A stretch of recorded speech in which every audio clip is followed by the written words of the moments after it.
Today, we're going to learn three simple but powerful cybersecurity concepts: subject, object, and transitive trust. Let's start with the basics.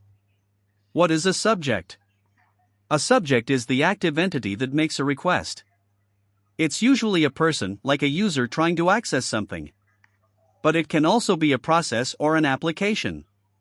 In simple words, the subject is the one initiating an action. What is an object? An object is the passive thing being accessed. This could be a file, a database, a network resource. Basically anything a subject wants to get into or use. So remember this simple rule.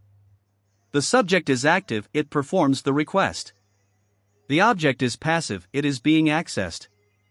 Now, let's bring this to life with a real-world example. Real-world analogy: the library. Imagine you're at a library. You walk in, pick up a book, and start reading it. In cybersecurity terms, you are the subject, the one making the request. The book is the object, the resource you're trying to access. Pretty simple, right? Now let's make things interesting. Let's talk about transitive trust. Transitive trust explained. Think of trust like a chain of connections.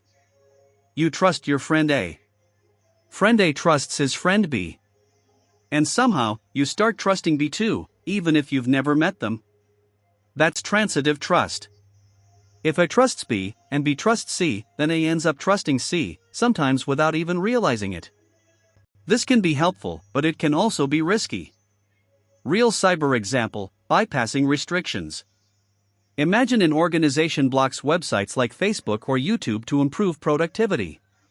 So employees, let's call them A, cannot access those blocked sites, which we'll call C. But then the employees connect to a VPN, that's B. And suddenly, the VPN can access Facebook and YouTube. So now, without meaning to, A can access C through B. This is a classic example of transitive trust being misused. A trusts the VPN. The VPN can reach the blocked sites. So A indirectly